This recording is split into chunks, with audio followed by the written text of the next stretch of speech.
北京又进入3伏天了，现在我感觉38度打不住。在这种天气，你就只想要2个东西，第一个就是找一个冰桶啊，喝一杯凉的可乐；另外一个，我就想找辆电车，好好体验一下空调房。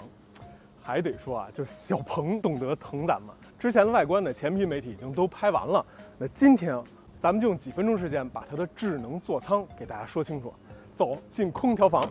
之前我个人啊看了 Mona 03的外观，我最大的疑问就是它的这么运动流线的车顶会不会上车感觉有一些碰头，空间怎么样？走，咱一镜到底，上车。哎，一歪头我就进来了。本人身高1.8米，然后现在调到一个我比较喜欢的坐姿。OK， 今天来之前我是有准备的，特意带上我们的摄像大哥。知道为什么叫你来吗？不知道，因为你是小鹏 P5 的车主。现在关注 Mona 03这个车，除了那些竞品啊，最关心的就是小鹏 P5 的车主。那这样，你现在想想词儿，充分感受一下啊。我先看一下内饰，你琢磨琢磨。咱先看这内饰啊 ，P5 呢之前是一个竖屏的方案。到这版呢变成了横屏的，我觉得这个更好。冰箱彩电大沙发，它的电视得横过来啊。然后另外它的整体的风格呢，我第一感觉就是很简洁，很有那种居家的风格。包括可以看到氛围灯也有了，而且是一个弧线围绕着整个的座舱。那像门板这儿呢也有门道，它的开门呢是这儿往上抠，哎，这样一个机械的设计。同时呢，它的这个饰板这用了一个环保的材质，很有那种金属的感啊，但它不是金属。另外，这样设计有一个好处，就可以让它的音响的透音率更高。好，接下来呢，我觉得非常重要就是方向盘。它的方向盘呢打满之后啊，只要1.35圈，所以日常的无论掉头什么的，不用在那儿打很多把，使用起来相对来说啊是比较轻松的，尤其在城市里掉头。那方向盘呢也没有那么多按键了，就左右2个滚轮，它可以上下，也可以左右切歌啊什么的都可以。那么辅助驾驶还是向下摁2次就可以激活。另外我比较喜欢这车的出风口的设计，它不是那种隐藏的，因为那种隐藏的吹起来呢很不痛快，有时候你热的急了的时候吧，它有点跟不上。那它可以通过屏幕在这里去控制出风口的左右啊上下，并且呢它这儿还有一个扫风模式。大家还记得皇冠上那个扫风模式吗？这个也可以实现。另外呢，这还有一个设计非常周全的宠物守护模式。如果把宠物放在车里，就算车的电量降到5%以下了，它呢会自动把窗户开一个小缝儿，保证空气的流通，宠物呢也不会因为被困在车内而窒息。这个设计很细节。那这次的内饰呢，一共是提供3种配色。我们这个啊，我感觉是叫夜幕灰，还有2种配色，一个叫晨雾灰，稍微淡一点，另外一个是正午蓝。那这个呢是我刚才前排驾驶位的坐姿，现在我坐进后排。那可以看到腿部呢，现在是有一个差不多3指的这么一个空间，但坐姿呢相对来说是直立一些。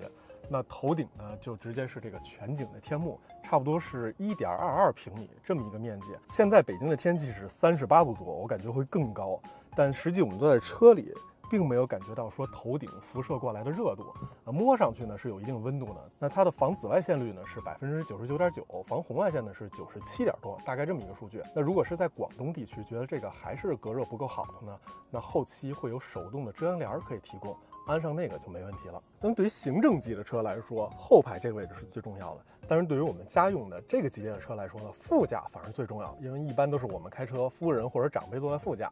那 Mona 03也预设了一个非常贴心的叫舒适副驾模式，点击之后呢，副驾就可以自动调整到一个比较靠后、比较躺的这么一个位置。但是大家可以注意啊，它没有像女王副驾那样把靠背做得非常躺，因为那样的话，安全带呢其实会勒脖子，在行驶过程中呢不是那么的安全，所以这个呢属于一个比较恰当的位置吧。其实我作为外行啊，看到的是一些显性的东西。那刚才我觉得你说的那个人机工程的特别重要，尤其是杯架。对，它把杯架挪到了这个位置，之前的 P5是在这个位置。然后也就是说，当你在开车的时候，如果你的手肘想枕在这儿，这样去开车的话，这个位置的水杯架如果有水瓶的话，会挡住你的胳膊。新的这个车放到了这儿，开车的时候要舒服得多。另外，刚才听你说完啊，它这个副驾是多了座椅通风。对，小鹏的产品经理终于开始疼人了啊！副驾才是这个家庭中最重要的，你说是不是？对对对，对，所以它我不知道24款的 P5有没有啊，但是之前你那款是副驾没有座椅通风的，现在呢主驾、副驾座椅通风加热全都给加上了。它还多加了这个一些手势的控制功能，这个功能叫多指飞屏。而且这个我感觉车机转起来，它这个模拟的车机很丝滑，像刚才我们试了踩刹车，包括什么的，它都会有相应的显示。这个应该也是8155的芯片啊。另外它的内存呢是16G。另外啊，我感觉产品经理夹带私货了，就比如说这个，它这儿有一个今日已盘多少次，就是你可能说摁这个滚珠，然后这儿就会显示多少次。就是我觉得这想法是好的，但是下回咱能不能弄一点稍微再有一点点实用性的？咱比如说开了多少，相当于减少多少碳排放，咱弄个小树叶儿，对吧？你开着弄出一棵大树，养成型游戏的那种感觉，我觉得比这个呢可能会好一些。个人建议啊，个人建议。如果我是小鹏 P5或者其他这种3厢车的车主，我最羡慕 Mona 的就是它的整个一个大掀背的设计，而且是电动的。然后大家可以看一下它的储物空间啊。我觉得相比3厢车，它这个开口的这个开扬性有了明显的提升。我们放下了5个大箱子，外加一个大桶包，但是需要注意一下，就是它后边，尤其这块的高度，到这儿就是极限了。因为如果说你再往上落的话，可能会和这块这个门板产生干涉，你就关不上了。所以最理想的一个方案呢，就是这么一个布局。其实装载能力比3厢车你去这么伸手去够着去拿，这个体验呢是好了很多的。那今天呢，我们主要体验的是小鹏 Mona M03，它的智能座舱。顾名思义，智能和座舱这个2个方面，我觉得 M03呢它都有了明显的提升。首先呢，在智驾方面，它的小 P 同学还有它的整个的辅助驾驶方案，在之前的车上我们都印证了，属于国内的第一梯队，绝对没有问题。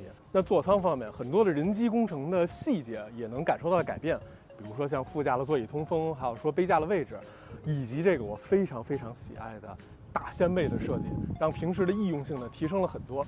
最后还给我们准备了一个小彩蛋，我们去那边看一下。这个就是那个 One More Thing。那 Mona 03呢提供了一个选配的配置，叫星空座。它呢是通过这样一个部件，把它和后备箱之间这个槽给垫齐。这样的话呢，你就可以直接坐在上面，享受星空。当然，现在这个呢只是一个设计沟通的这么一个方案。它后期呢，我建议是最好要加上这么一个靠背，并且前头呢放上一个遮挡的这么一个布帘儿。一方面呢是可以避免腿部沾上很多脏东西，另外一点呢可以隔热，放一些东西也很实用。如果是这样一个方案啊，我靠在这儿有这么一个靠背，旁边还能竖起一个类似于小桌板的东西在中间，那我觉得这个掀背车的价值就充分发挥到了。最后再说一下，我带着我们小鹏 P5的兄弟也过来了。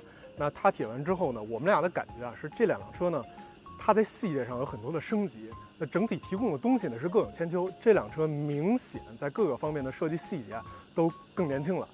那么现在这1后面的那堆0，我认为足够多了。接下来就看售价那个1怎么样了。